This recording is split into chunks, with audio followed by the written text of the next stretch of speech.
అది వెరిఫై చేసిన సెవెంత్ రోజు మార్నింగు దాన్ని సెక్షన్ ఆర్డర్ చేసుకొని మర్డర్స్ కింద మనము ఇన్వెస్టిగేషన్ స్టార్ట్ చేసిన తర్వాత ఇందులో ముఖ్యంగా ఈ మర్డర్కి రీజను ఈ చనిపోయిన వ్యక్తి పంచాయత్ సెక్రటరీ ఒక ఇల్లీగల్ అఫేర్లో ఉండడము, ఆ లేడీ వాళ్ళ హస్బెండు వాళ్ళ ఇద్దరు పాలోలు కలిసి ఒక పథకంతో ఆ రోజు రాత్రి డిన్నర్ తర్వాత అతన్ని పిలిపించడం జరిగింది.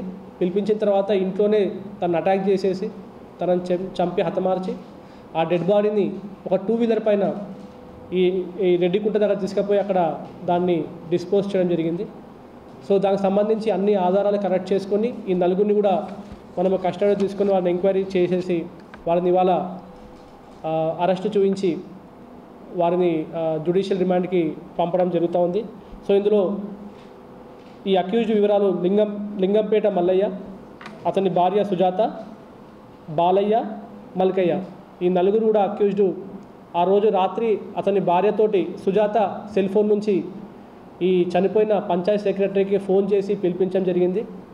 ఫోన్ రావడంతో ఇతను వాళ్ళ ఇంటికి వెళ్ళిన తర్వాత వీళ్ళందరూ ముందే అనుకున్నట్టుగా సేమ్ టైంలో వీళ్ళందరూ కూడా ఇంట్లోకి రావడము అండ్ వాళ్ళు గొడ్డలితోటి రాడ్ తోటి మిగతా ఆయుధాలతోటి అతని పైన అటాక్ చేయడము, అతన్ని చంపిన తర్వాత అతని బాడీని తీసుకెళ్ళి ఈ రెడ్డికుంట దగ్గర పడవేయడం జరిగింది.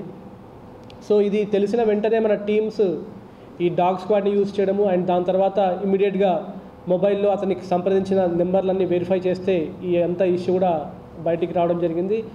అండ్ ఇష్యూ రిపోర్ట్ అయిన వెంటనే మనకి ఈ అంతమందిని మనము వెరిఫై చేసేసి రూల్ అవుట్ చేసుకొని మొత్తము ప్రిలిమినరీ ఎంక్వైరీ తోటి వీళ్ళందరినీ ఫిక్సప్ చేయడానికి మనకి ఈరోజు 11వ తారీఖు నిన్నటి రోజున మనం అరెస్ట్ చూపించడం జరిగింది అండ్ ఈరోజు వాళ్ళని జ్యుడిషియల్ కస్టడీ పంపిస్తున్నాము.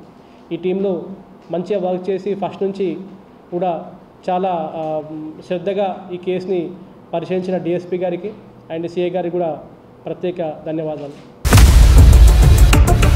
ఇండియా పాకిస్తాన్ ఉద్రిక్తతలపై లేటెస్ట్ అప్డేట్స్ కోసం డౌన్లోడ్ చేసుకోండి RTV లైవ్ యాప్.